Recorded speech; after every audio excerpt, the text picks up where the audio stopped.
بسم اللہ الرحمن الرحیم۔ السلام علیکم معزز خواتین و حضرات، امید ہے کہ آپ خیریت سے ہوں گے، اور ہماری دعا بھی ہے کہ اللہ کریم آپ کو سدا عافیت کے سائے میں رکھے۔ ناظرین مکرم، آج کی ویڈیو میں ہم شب معراج کے نوافل کے بارے میں آپ کو بتائیں گے۔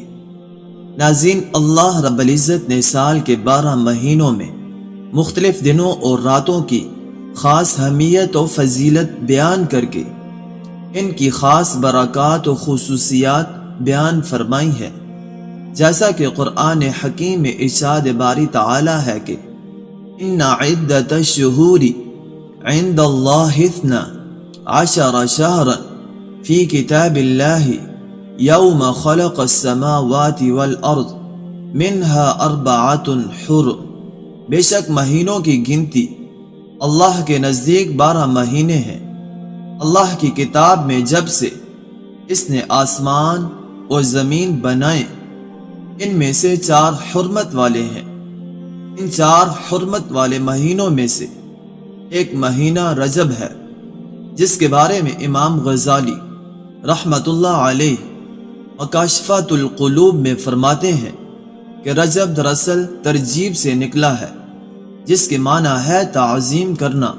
اسے الحسب بھی کہا جاتا ہے، جس کے معنی ہے تیز بہاؤ، اس لیے کہ اس ماہ مبارکہ میں توبہ کرنے والوں پر رحمت کا بہاؤ تیز ہو جاتا ہے، اور عبادت گزاروں پر انوار قبولیت کا فیضان ہوتا ہے۔ اس بنا پر اسے اسم بھی کہتے ہیں، کیونکہ اس مہینے میں جنگ و قتال کی آواز نہیں سنی جاتی، اس لیے اس مہینے کو اسب بھی کہا جاتا ہے، کیونکہ اس میں اللہ تعالیٰ اپنے بندوں پر رحمت و مغفرت انڈھیلتا ہے۔ اس میں عبادتیں قبول اور دعائیں مستجاب ہوتی ہیں۔ اسے رجب کہتے ہیں۔ رجب جنت میں ایک نہر کا نام ہے، جس کا پانی دودھ سے زیادہ سفید، شہد سے زیادہ میٹھا اور برف سے زیادہ ٹھنڈا۔ اس کا پانی اس کا مقدر ہوگا جو رجب میں روزے رکھے گا۔ اسی مہینے کی 1 تاریخ کو سیدنا حضرت نوح علیہ السلام کشتی پر سوار ہوئے۔ اسی ماہ کی 4 تاریخ کو جنگ صفین کا واقعہ پیش آیا۔ اسی ماہ کی 27 کی رات کو محبوب کبریا صلی اللہ علیہ وسلم نے معراج شریف کی ہے، جس میں آسمانی سیر اور جنت و دوزخ کا ملاحظہ کرنا اور دیدار الہی سے مشرف ہونا تھا۔ صوفیاء کرام کا فرمان ہے کہ رجب میں 3 حروف ہیں، را، جیم اور با۔ را سے مراد اللہ کی رحمت، جیم سے مراد بندے کا جرم، با سے مراد اللہ کی بر یعنی بھلائی مراد ہے۔ اللہ تعالیٰ فرماتا ہے کہ میرے بندے کے جرم کو میری رحمت اور بھلائی یعنی بخشش کے درمیان کر دو، اس لیے کہ اس ماہ کی نسبت بھی اللہ پاک کی طرف ہے، جیسا کہ آقا پاک صلی اللہ علیہ وسلم نے ارشاد فرمایا، رجب شہر اللہ و شعبان شہری و رمضان شہر امتی۔ رجب اللہ تعالیٰ کا مہینہ ہے، اور شعبان میرا مہینہ ہے، اور رمضان میری امت کا مہینہ ہے۔ ایک اور حدیث پاک میں آقا کریم صلی اللہ علیہ وسلم نے ارشاد فرمایا، جس کا ترجمہ ہے کہ رجب کی فضیلت باقی مہینوں پر ایسی ہے جیسی قرآن پاک کی فضیلت باقی تمام کلاموں صحیفوں پر ہے۔ رجب شریف کے روزے، رجب المرجب کے مہینے میں روزے رکھنا بہت بڑا ثواب ہے، جیسا کہ اس بارے میں فرمان مصطفیٰ صلی اللہ علیہ وسلم ہے کہ رجب اللہ تعالیٰ کا مہینہ ہے، جس نے رجب کا ایک روزہ رکھا، اس نے اپنے لیے اللہ تعالیٰ کی رضا کو واجب کر لیا۔ اسی طرح ایک اور مقام پر آقا پاک صلی اللہ علیہ وسلم نے ارشاد فرمایا کہ جس کا ترجمہ ہے، رجب ایک عظیم الشان مہینہ ہے، اس میں اللہ تعالیٰ نیکیوں کو دگنا کرتا ہے۔ جو آدمی رجب کے ایک دن کا روزہ رکھتا ہے، گویا اس نے سال بھر کے روزے رکھے، اور جو شخص رجب کے 7 دن کے روزے رکھے تو اس پر دوزخ کے 7 دروازے بند کیے جائیں گے۔ جو اس کے 8 دن کے روزے رکھے تو اس کے لیے جنت کے 8 دروازے کھل جائیں گے۔ اور جو آدمی رجب کے 10 دن کے روزے رکھے تو اللہ تبارک و تعالی سے جس چیز کا سوال کرے گا وہ اسے دے دے گا۔ اور جو رجب کے 15 دن کے روزے رکھے تو آسمان سے ایک منادی پکارے گا کہ تیرے گزشتہ گناہ معاف ہو گئے، پس نئے سرے سے عمل کر۔ اور جو آدمی زیادہ روزے رکھے گا اسے اللہ تبارک و تعالی زیادہ دے گا۔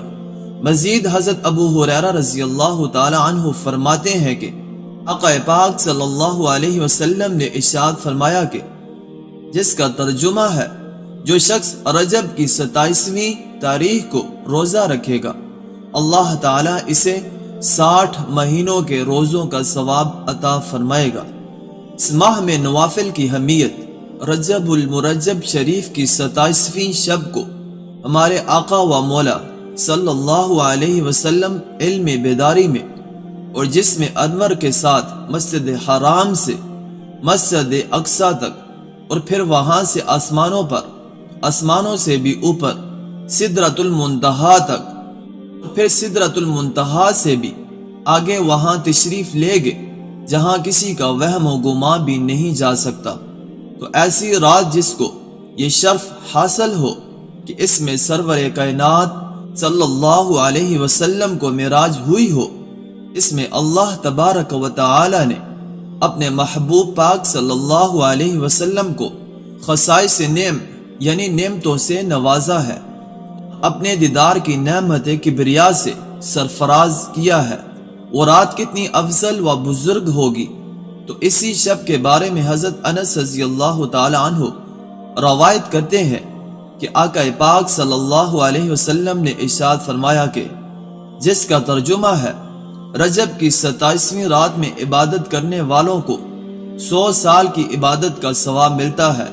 جو اس رات میں 12 رکعت نماز اس طرح پڑھے کہ ہر رکعت میں سورہ فاتحہ پڑھ کر قرآن کریم کی کوئی سورہ پڑھے اور 2 رکعت پر اتحیات تک پڑھ کر پھر درود سلام پھیرے اور 12 رکعتیں پڑھنے کے بعد 100 مرتبہ یہ تسبیح پڑھے، سبحان اللہ والحمد للہ ولا الہ الا اللہ واللہ اکبر، پھر 100 مرتبہ استغفار پڑھے، استغفر اللہ استغفر اللہ استغفر اللہ، پھر 100 مرتبہ درود شریف پڑھے تو دنیا و آخرت کے امور کے متعلق جو چاہے دعا کرے اور صبح میں روزہ رکھے تو یقیناً اللہ تعالیٰ اس کی تمام دعاؤں کو قبول فرمائے گا، مگر یہ کہ وہ کوئی ایسی دعا نہ کرے جو گناہ میں شمار ہوتی ہو، کیونکہ ایسی دعا قبول نہیں ہوگی۔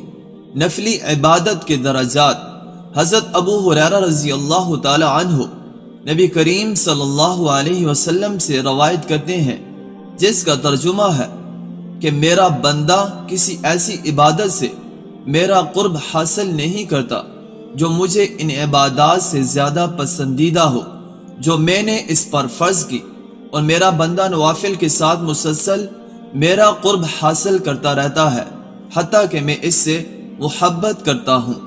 بس جب میں اس سے محبت کرتا ہوں تو میں اس کے وہ کان بن جاتا ہوں جس سے وہ سنتا ہے، میں اس کی وہ آنکھ ہو جاتا ہوں جس سے وہ دیکھتا ہے، میں اس کے وہ ہاتھ ہو جاتا ہوں جس سے وہ پکڑتا ہے، میں اس کے وہ پاؤں بن جاتا ہوں جس سے وہ چلتا ہے، اور جب وہ مجھ سے سوال کرتا ہے تو میں ضرور اسے عطا کرتا ہوں۔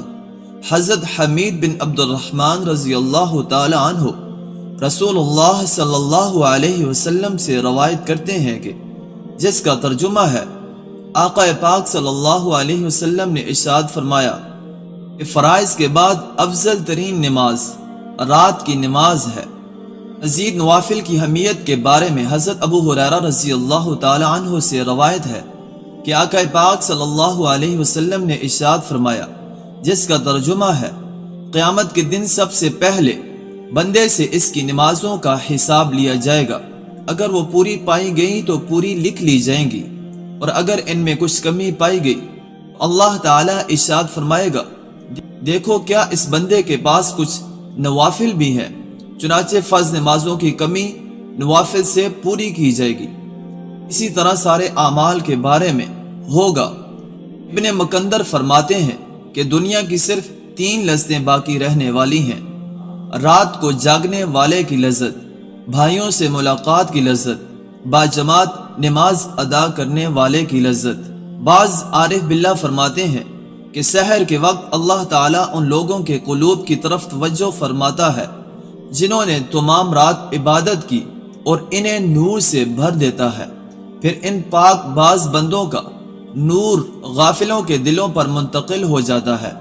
بعض پہلے علماء میں کسی عالم نے اللہ تعالیٰ کا یہ ارشاد نقل کیا ہے کہ میرے کچھ بندے ایسے ہیں جنہیں میں محبوب رکھتا ہوں اور وہ مجھ سے محبت کرتے ہیں، وہ میرے مشتاق ہیں، میں ان کا مشتاق ہوں، وہ میرا ذکر کرتے ہیں، میں ان کا ذکر کرتا ہوں، وہ میری طرف دیکھتے ہیں اور میں ان کی طرف دیکھتا ہوں۔